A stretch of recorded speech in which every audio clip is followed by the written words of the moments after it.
Okay, let's dive into something that, well, I think it feels like a universal struggle for so many people, especially if you're in academia. Writing. Hmm. Or maybe more specifically, how to write more. When it just feels agonizingly slow or like you can never find the time and it just keeps creeping into your personal life. Does that sound familiar? That feeling, that tension you just described, Yeah. that's exactly the problem our source material tackles head-on today. Right. We're doing a deep dive into Paul J. Silvia's book, How to Write a Lot, a Mm-hmm. practical guide to productive academic writing. Mm-hmm. And what's really refreshing about his approach, I think, Mm. is how practical it is. It's very behavior-oriented, as he puts it. Behavior oriented. Okay, so Yeah, that means it's not about some kind of mystical writing muse or, needing to change who you are fundamentally. exactly. It's not about personality. It's strictly about changing what you do. Ah, It's really a shift in thinking from, I need to feel inspired, or I need this huge block of free time, to something much more concrete. I need to build a consistent habit. okay, so our mission here for you listening is to sort of cut through all those common reasons, maybe excuses, that stop people writing Yeah, the struggles. and pull out the really practical, actionable strategies from Sylvia's book, strategies that can genuinely help you become more productive, but also, and this is key, help you get your life back, right? Protect that time outside of work. Absolutely. That's the goal. All right, so where does he start?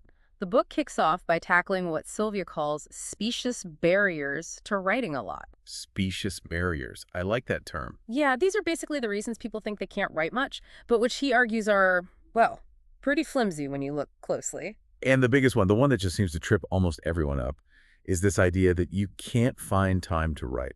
Or that you need these huge, uninterrupted, big blocks of time to get anything meaningful done. Right. And Sylvia says this is just as specious, just as unsupported as that old myth about only using 10% of our brains. Huh. Okay. It sounds kind of plausible on the surface, but it's just... Brown. Fundamentally wrong, yeah. The problem isn't finding time, like it's lost keys or something. Right. It's about allotting time, making time. The real core habit of productive writers isn't that they're magically gifted with hours of free time. It's that they make a writing schedule. Mm. And then, this is the crucial part, they stick to it. Okay, so think about it like this, maybe. If you had a class scheduled, say, 4 hours a week you had to teach, you'd be there, wouldn't you? Absolutely would. You wouldn't just Like- skip it because you didn't feel like it. So the book suggests treating your writing time exactly the same way. Put it in the calendar, even if it's just an hour here, 2 hours there, and show up consistently, week in, week out. That regularity, that's the absolute key. It's not about how much time in one go or even what time of day works best. It's just doing it regularly. And this consistency is basically the antidote to what Sylvia calls binge writing. Yes. Binge writing. That sounds familiar. That really chaotic, stressful cycle, right? Where you intend to write, maybe you think about it a lot. Disseminate. Yeah, stew in the guilt for days or weeks because you haven't written. Until finally some deadline looms and you just fling yourself at it in this frantic, sleep-deprived burst. The classic all-nighter before the conference paper is due or the chapter deadline. But for everything. Exactly. And the book points out something really stark here. Binge writers often spend more time feeling guilty and anxious about not writing Wow. than people who follow a schedule spend actually writing. Yeah. It's incredibly inefficient and just emotionally draining. Okay, so the big takeaway here is that just the simple, maybe even boring act of consistently showing up, that's the engine. That's it. He quotes Ralph Keyes saying something like, "The simple fact of sitting down to write day after day is what makes writers productive." And having that scheduled time lets you tackle all the different parts of writing, right? Not just the scary write the whole draft part. Yeah, the reading, the reviewing papers, outlining, drafting bits, revising, it all fits into those slots. Makes sense. Okay, what's another one of these specious barriers? The need for perfect conditions. Mm. The idea that you need a brand new computer or the latest software or some kind of perfectly organized, beautiful, clutter-free office space. The gear excuse. So if I don't have that ergonomic chair and the dual monitors perfectly aligned, I can't possibly write. The book really treats this as a kind of desperate avoidance tactic, Yeah. a way to procrastinate by focusing on the setup instead of the work. Okay. Sylvia shares some great anecdotes, people writing productively on really ancient tech. We're talking DOS, WordPerfect 5.0. Wow. Okay. Blast from the past. Yeah. sitting on basic metal folding chairs, using cheap particle board tables, maybe covered with a tablecloth to look nicer. Right. He even mentions people writing effectively in university hallways to grab quiet moment, and this one always gets me, briefly in a bathroom stall just to get some privacy. A bathroom. Seriously. Okay, well, that certainly kills the perfect office excuse. It really does. His point, and it's a really important one, is that productive academic writing comes from your brain and your habits. It doesn't come from your fancy tools or your lovely environment. Right. Just like Soroyan said, all you really need is paper and a pencil. Or, as Fowler put it, you can only really write with your brain. Which kind of leads us neatly into the third big specious barrier, waiting until you feel like it, waiting for inspiration to strike. Oh, this is a big one. It seems so deeply baked into how we culturally think about writing. Yeah, the muse has to visit. Right. But Silvia argues, pretty convincingly, I think, that while inspiration is real, it's totally unpredictable. It's like a slot machine, Okay. relying on it. That's basically a recipe for not writing very much at all. And the book actually backs this up with some really interesting research. There's a study by Robert Boyce from way back in 1990. Yeah, the Boyce study's fascinating. He looked at professors who are really struggling with writing productivity. And what did she do? Well, he had different groups. One was an abstinent group. They basically did no non-emergency writing. Another was spontaneous. They scheduled time, but only wrote if they felt inspired during that time. Okay. And then there's the contingency management group. They were basically required, or you could say forced, to write during their scheduled sessions. There were penalties if they didn't. Forced writing, that sounds rough. But Yeah. what happened? The results are pretty stark. The group that was forced to write during their scheduled slots, they wrote significantly more pages per day. How much more? Over 3 times more than the spontaneous wait for inspiration group, and something like 16 times more than the group that just avoided writing altogether. 16 times. Wow. But wait, here's where it gets really counterintuitive and interesting. Okay. The study found that the forced writing group actually reported having more creative ideas and more frequently. Seriously? How does that work? They typically had only about 1 day between creative ideas popping up, compared to 2 days for the spontaneous group and 5 days for the abstinent group. So, forcing yourself to write actually generated more ideas. That's the takeaway. The act of writing itself seems to breed more good ideas. You don't need the idea first to start writing. Writing helps you find the ideas. That completely flips the common wisdom, doesn't it? It really does. And let's be honest, the book reminds us some academic writing tasks are just not fun. Think grant proposals, formatting footnotes, writing those detailed methods sections. Yeah, nobody wakes up jazzed about writing a data management plan. Exactly. Very few people ever feel inspired to do those things. If you wait to feel like it, they'll never get done. There's a great quote in the book from Anthony Trollope, the Victorian novelist, right? About waiting for inspiration. Yeah, he basically compares a writer waiting for inspiration to a shoemaker or a tallow chandler, a candle maker, waiting for some divine moment of inspiration before they'll actually, make shoes or candles. It sounds absurd when you put it like that. It's a craft, a job. It is. And this leads Silvia to argue that writer's block is another one of these specious afflictions. He calls it a dispositional fallacy. A dispositional fallacy. Okay, what does that mean in plain English? It means you're taking a behavior, which is simply not writing right now, and you're labeling it as if it's some fixed internal condition or trait you have. Ah, so instead of saying I'm not writing, you say I have writer's block. Like it's a disease that's happened to you. Exactly. It implies it's something external you have to wait out or overcome, rather than just a description of your current actions. So the book's cure for this so-called writer's block isn't some magic trick or therapy. It's just writing. Just writing, Yeah. regardless of your mood, regardless of how you feel.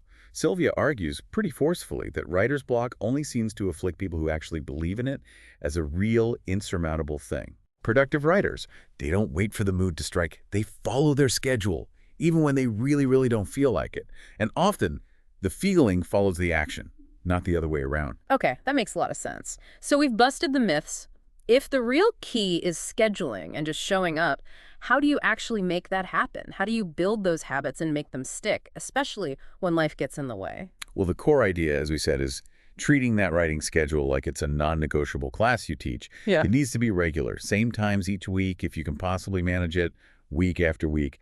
Consistency is everything. And a big part of that is defending that time, right? The book makes a good point that, Colleagues or bosses who would never ask you to cancel a class might think nothing of interrupting your writing time. Oh, absolutely. Writing time often feels like the most flexible, the most easily pushed aside commitment. So how do you protect it?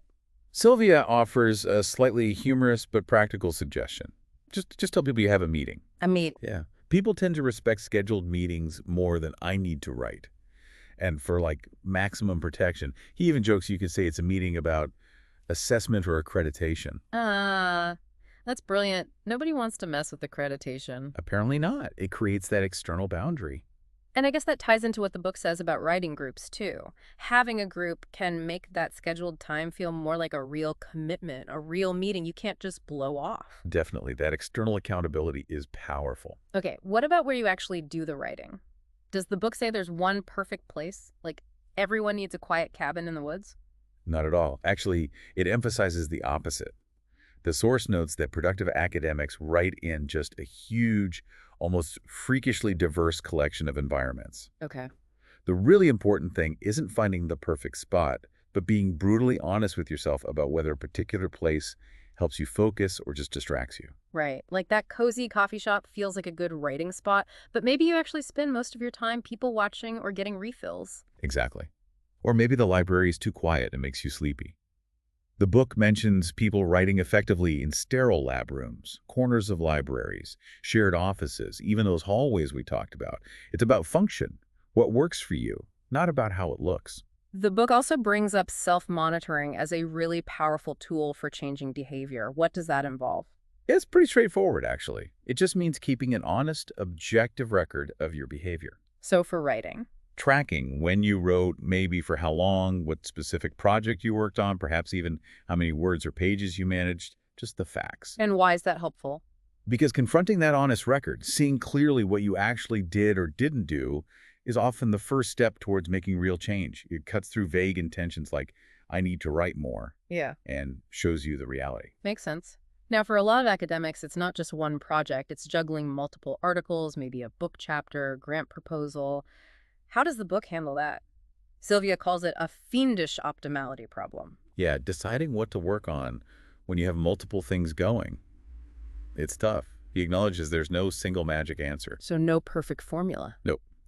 The book touches on different ways people prioritize, focusing on the most important project or the one closest to getting published, maybe the oldest one that's been lingering, or sometimes just the easiest one to get some momentum going. So it requires some self-reflection. Exactly. It requires being honest with yourself about why you're choosing to work on Project A instead of Project B during this specific writing session. What's the real goal right now? Okay. And we mentioned writing groups briefly as a way to build habits. The book goes into a bit more detail there, right? Sees them as a key support. Yeah, they can be incredibly helpful. They provide that external accountability we talked about, that little nudge, and they also help reduce the sense of isolation that can come with academic writing. What makes a writing group work well, according to the book? Two key things. It should be voluntary, people have to want to be there, and crucially, it should lack hierarchy. Lack hierarchy. Meaning it's best to have separate groups for, say, faculty and graduate students. If you mix ranks, it can easily turn into more of a seminar or a situation where junior people feel intimidated, rather than a supportive peer group. Okay, that makes sense. And the source talks about like 3 main flavors or types of writing groups. Right. The first one is super simple: goals and accountability. How does that work? Basically, each week, members report on the specific writing goals they set the previous week. Did they meet them? And then they set concrete, short-term goals for the next week. Short-term goals meaning specific things. Exactly. What the book calls proximal goals. Not vague stuff like work on my paper, but specific achievable steps like draft 500 words of the methods section or revise page 3-5 based on feedback. Right, tangible stuff. Tangible. And just knowing you have to report back next week provides that peer pressure, that nudge to actually do it. The book even encourages gently mocking really vague goals like, I'm going to think about my conclusion. Okay, keeps it focused. What's the second flavor? That's the shut up and write model, sometimes called parallel play. Shut up and write. Yeah, it's literally just that. People meet up, either in person or maybe online, in a shared virtual space, and they just write quietly, together, for a set block of time. So it's less about reporting and goal setting and more about creating a shared time and space to just get the work done. Exactly. It creates a kind of communal schedule, a ritual, a shared habit. It makes writing feel a bit less solitary. What's the potential downside there? The main risk is that it can easily devolve into just chatting or gossiping instead of writing. So the book suggests being disciplined, maybe scheduling specific short breaks for socializing, rather than letting chatter creep into the writing time. Okay. And the third flavor of writing group. This is the feedback group. And Sylvia actually describes this one as potentially the bitterest flavor, the one that most often seems to fail or cause problems. Really? Why bitter? Isn't feedback crucial? Feedback itself is crucial, yes, but he argues that the structure of a weekly feedback group often doesn't work well for building the core writing habit. How so? Well, a few reasons. It can sometimes inadvertently encourage that binge writing pattern again as people scramble to polish something finished to present for their turn. Ah, right. The pressure to perform. Yeah. Also, the feedback you get might not always be relevant or helpful if the group members have really different research areas or are at different stages. And group dynamics, well, they can get complicated, especially if there isn't good facilitation. People can get defensive or feel attacked. So his point isn't that feedback is bad, but that maybe a weekly meeting focused solely on critiquing each other's drafts isn't the best way to foster the fundamental habit of regular writing. Exactly. He suggests that those core needs, making time, having a place, getting that consistent nudge, are often better met by the other types of groups. Right. And that specific targeted feedback on a draft is often better sought out elsewhere, maybe from trusted colleagues or mentors, when the draft is actually ready for it. Okay, that's a useful distinction. Now, shifting gears slightly. Once you're actually managing to write a lot, the book does touch on writing well, doesn't it? It takes a brief look at style. Yeah, because writing a lot is great, but if the writing itself isn't clear and engaging, it's not as effective. Good style helps your work stand out. And the book has some pretty colorful descriptions of bad academic writing. Oh, yeah. It mentions scholarly writing, sometimes sounding like a hot air balloon slowly deflating, Light chuckle, okay. or like a hippopotamus falling from a great height. Those are images that stick with you. So how do we avoid the deflating balloon or the falling hippo? What are the low-hanging fruit of style the book talks about? Okay, first up, choose good words. Simple advice, but powerful. Aim for short, expressive, familiar words whenever possible. Avoid unnecessarily long or pretentious-sounding words. And it warns against jargon, right? Definitely, especially trendy academic jargon that can obscure meaning. Think phrases like refract discourse through critical lenses, or this one's great, chisel out of our silos. Chisel out of our silos. I can almost picture someone doing that. Right. Also, be wary of words that creep in from business or politics or even warfare. Words like incentivize, target, transparent. And a specific pet peeve mentioned is using the word individuals when you just mean people. Just say people. Okay. Any other word-level tips? Yeah, try to avoid abbreviations and acronyms unless they really genuinely make things clearer and you define them properly. And prune out what he calls parasitic intensifiers. Parasitic intensifiers. Like what? Like very, quite, basically, actually, really? They usually don't add much meaning and can often weaken the word they're modifying. Cut them unless they're doing real work. Very good tip. Moving up from words to sentences. Write strong sentences. And importantly, vary their structure. Don't just use the same simple sentence pattern over and over. Mix it up. And use parallelism. Yes, especially in technical writing. Using parallel structure for lists or comparing ideas makes things much clearer for the reader. The book also makes a case for some punctuation marks that maybe people shy away from. Absolutely. It champions the semicolon, says many writers are estranged from it. Ah. But it's great for connecting two closely related independent clauses, showing balance or connection between the ideas without needing a conjunction like and or but. Okay. And the dash? The dash, the long one, gets a strong recommendation too, for connecting clauses or for setting off parenthetical information with a bit more emphasis or immediacy than parentheses. Any other sentence tricks? It suggests experimenting with appositional phrases. Putting a noun phrase right next to another noun to rename or define it, like Silvia, a psychologist, focuses on behavior, adds texture. And it specifically calls out the phrase such that as easy prey to hunt down and eliminate. Such that. Yeah, you do see that one a lot. Yeah. Okay, and finally, the book hits hard on passive voice and just general wordiness, right? Big time. Active voice is almost always stronger and more direct than passive voice. The book offers a simple fix. Look for to-be verbs is, am, are, was, were followed by a past participle. See if you can rewrite the sentence using a stronger active verb instead. Okay. Also, try negating with verbs directly instead of just adding not. So maybe they failed to consider instead of they did not consider. It's often punchier. And those awkward noun phrases, like indicative of. Yeah, those I've of phrases. Indicative of, suggestive of, representative of. Usually just using the verb indicate, suggest, represent is much shorter and stronger. Cut the fluff. Exactly. And watch out for other wordy phrases like in nature, in a cautious manner, or really limp sentence starters like research shows that, or it is important to note that. Just get to the point. Although the book does acknowledge, right, that sometimes passive voice is needed, or general statements. True. It's not a total ban. If the agent performing the action is unknown or unimportant, or if you want to deliberately de-emphasize the agent, passive voice has its place. Same for general statements sometimes. But the default should be active and direct. And a really crucial point the book makes, all this polishing, this focus on style, that comes after you get the draft down. Yes, absolutely critical. Don't obsess over the perfect word or sentence structure while you're trying to generate the initial text. Yes. Because, as Silvia puts it, trying to edit while you draft is like drinking decaf in the morning. Yeah. A noble idea, wrong time. Okay, good analogy. Writing has two distinct phases. Creation, getting the ideas out, and then criticism, refining and polishing. Trying to do both at once usually just slows you down and stifles the flow. Right. Generate first, then revise. Okay, so we've got the habits, we've got some style tips. How does the book apply all this to the different kinds of things academics actually write? Let's start with journal articles. That's a big one for many. Yeah, journal articles are core.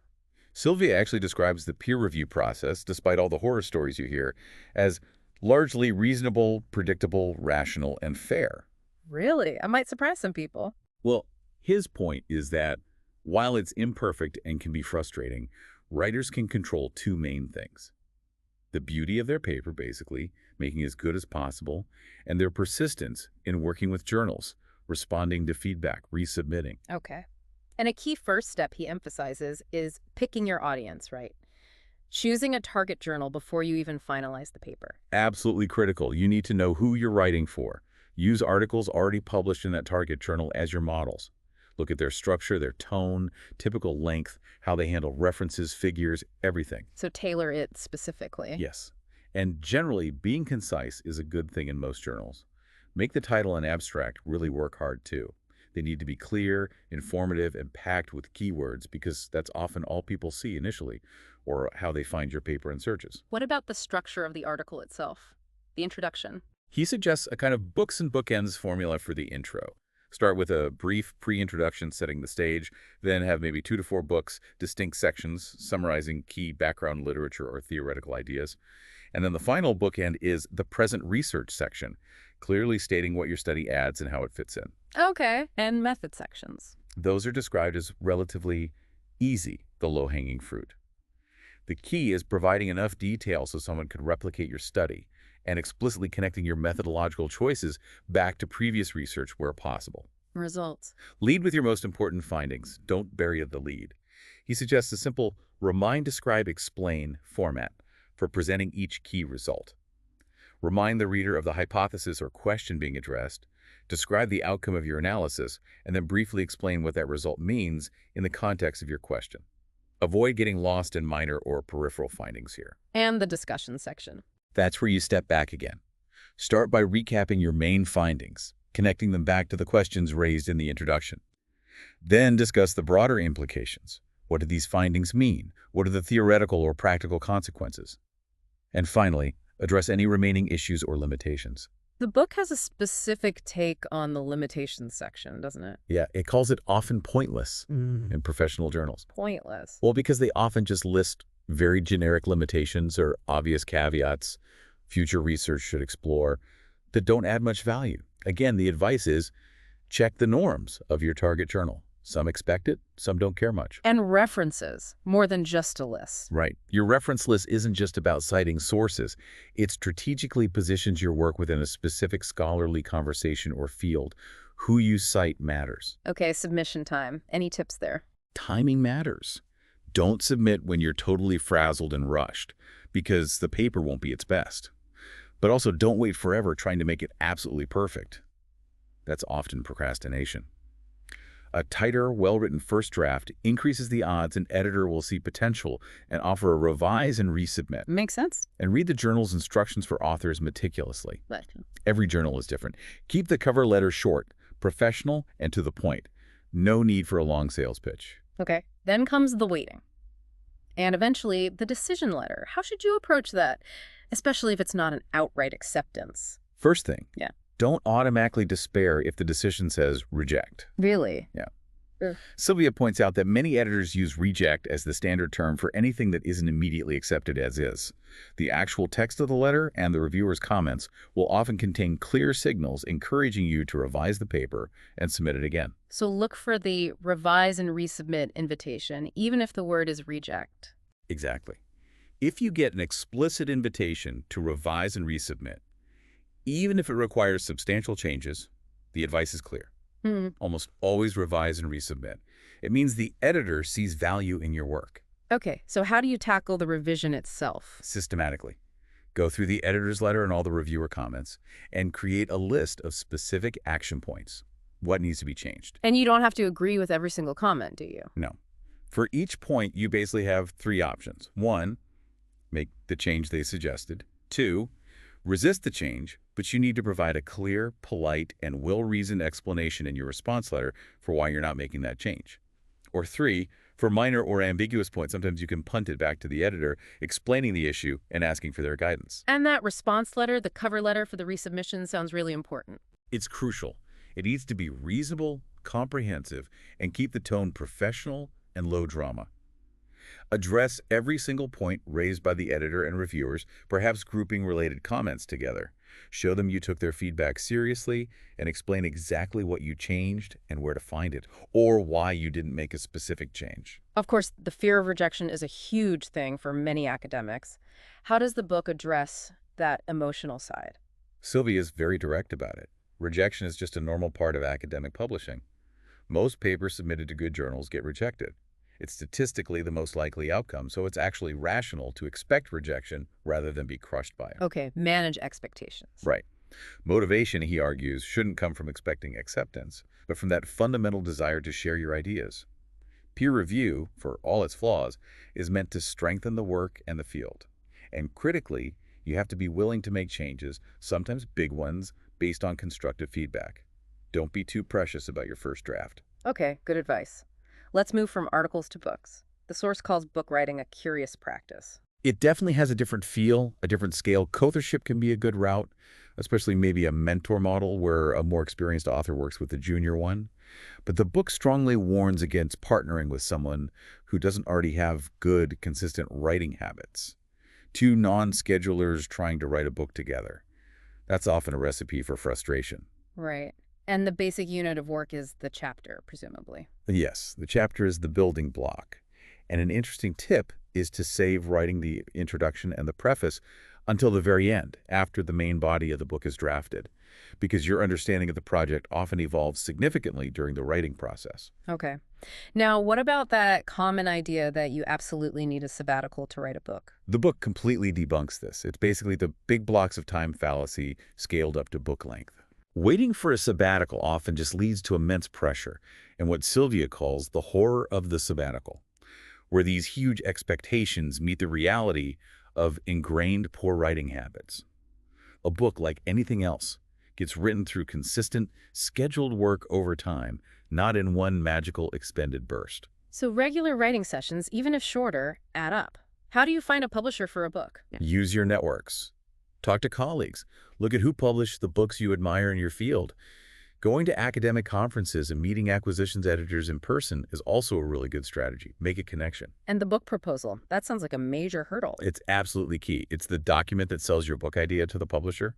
It needs to be really strong. What goes into it? Usually things like a clear statement of the book's main argument or thesis, who the target audience is, an analysis of competing books already out there, a detailed chapter-by-chapter table of contents, 1 or 2 sample chapters, and information about you, the author. Can you send it to multiple publishers at once? The book says yes.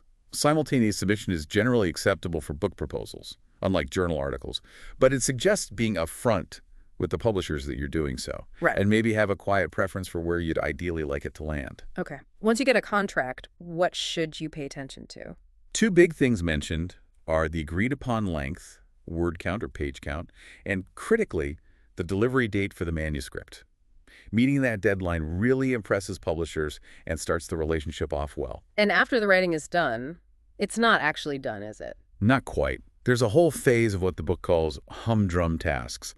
Getting permissions for any figures or long quotes you used, filling out the author questionnaire for marketing, dealing with copy editing queries, and then the proofs. Oh, the proofs. Proofs are usually on a very tight deadline and need incredibly careful checking for typos or errors. The book strongly recommends getting a fresh pair of eyes, maybe hiring a friend or a professional proofreader, because you'll inevitably miss things in your own work by that stage. Indexing usually happens here too, which can be another time-consuming task. What about writing a second book? Easier or harder? The book says it's kind of both.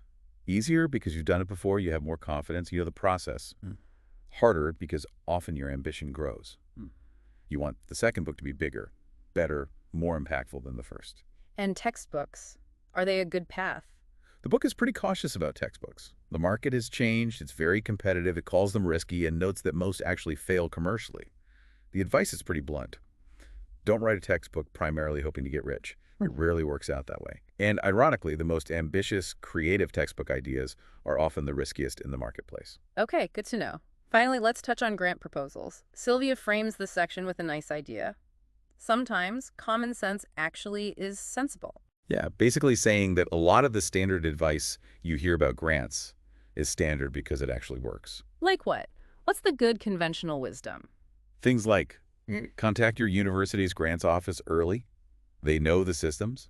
Finish your proposal well before the deadline. Give yourself buffer time, maybe 2 weeks minimum. Read everything the funding agency provides, the call for proposals, the guidelines, reviewer criteria. Talk to program officers at the agencies if you can.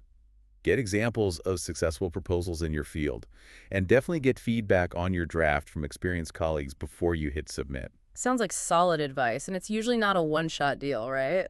Definitely not. The source really pushes a grants, not a grant mindset. Meaning, view applying for grants as an ongoing process, an investment in learning how to do it. Your first proposal might not get funded, maybe even your second or third, but you learn from the reviews, you refine your ideas, you get better at writing them. Plan to submit multiple times, maybe to different agencies or programs. and it's important where you apply, isn't it? The book talks about competing on your home field. Yes, this is a really key point. Focus your grant writing efforts on areas where you already have some established expertise, a publication record, a profile. Why is that so important? Because grant funding is incredibly competitive. You're not just being judged on the idea, but on your perceived ability to actually carry it out. Chasing money in fields where you're an outsider, where you lack that track record, and where you're competing against the established leaders in that field, it's usually not a running strategy. Success is relative. Your proposal needs to be stronger than the others in that specific pool. What if you're in a field where there just isn't much grant funding available, what the book calls a funding desert? Yeah, it addresses this head on. First, it emphasizes that a lack of grant money in a field is not an indictment of that field's intellectual value or importance. The options, then, are basically twofold. Either you might consider shifting your research focus towards areas with more funding, if that aligns with your interests, or, and this is important, if your specific job and institution allow you to thrive and get promoted based on publications, articles, books, without needing major external grants, you might consciously decide not to pour huge amounts of time into chasing scarce grant money. So strategically decide where to put your effort. Exactly. That time might be better spent writing those articles or book chapters that have a more certain payoff in terms of career progression in your context. The source also mentions briefly this idea of intergroup empathy between different disciplines like sciences and humanities. Yeah, just acknowledging that while everyone in academia faces pressures, the specific kinds of pressure can differ. Heavy reliance on grant funding might be the norm in some experimental sciences, whereas consistent publication of books and articles might be the key currency in many humanities fields. Recognizing those differences can foster a bit more understanding. And there's a final caution about grants, isn't there? About the time commitment. Yes. A big warning that writing grant proposals, especially unsuccessful ones, can gobble up enormous amounts of time and energy with very little to show for it in terms of tangible publications. Right, an unfunded grant doesn't usually count for much on a CV. Exactly. So it stresses the need to balance grant writing efforts with the work that leads directly to publications, the articles, the books, which are often the more reliable pathway to career advancement. The trap is needing grants for promotion, but spending so much time writing grants that you don't produce the publications that are also required. Okay. So if we try to pull all these different threads together, what's the real core message you take away from this deep dive into Paul Sylvia's How to Write a Lot? I think the fundamental secret, if you can call it that, is that becoming a productive academic writer isn't about waiting for some magical muse or having innate talent or needing the perfect setup. It really boils down to building and then sticking to a consistent habit through deliberate focused scheduling. And the payoff isn't just writing more pages, is it? Not at all. By consciously slotting that writing time into your regular work week, treating it like any other important appointment, you actually reduce that constant background hum of stress and guilt about not writing. And, maybe most importantly, you protect your personal time. Yeah, the book is really firm on that, isn't it? Evenings, weekends, holidays. That time is for living your life. Absolutely. It's not meant to be catch-up time for the writing you didn't schedule during the work week. No. That boundary is crucial for long-term sustainability and well-being. It reminds us, too, that writing isn't just some kind of race to rack up publications for the sake of numbers. It's ultimately about communicating the ideas you care about, the research you're passionate about, and getting it out into the world. And that habit, like any habit, just comes from repetition. Schedule the time. Show up for it. Even, maybe especially, on the days you really don't want to. As Silvia puts it, quoting Zinsser, decide what you want to do, then decide to do it. Then do it. It's about prioritizing the action over the feeling. Want less and do more. Want less and do more. I like that. Disciplined action over waiting for desire. Yeah. And maybe the ultimate goal isn't just hitting a certain word count or publication number, but simply committing to that regular practice. Consistently showing up for the work that matters to you, day in, day out, whatever your mood. And trusting that if you do that, the good things still to be written, as the book says, will eventually emerge from that disciplined effort. That's a really powerful way to frame it. It brings back that William Saroyan quote from the book you mentioned earlier. Which one was that? When I think of the good things still to be written, I am glad, for there is no end to them, and I know I myself shall write some of them. Ah, yes. That's a great thought to end on. Maybe something for you to keep in mind as you block out that next writing session in your calendar.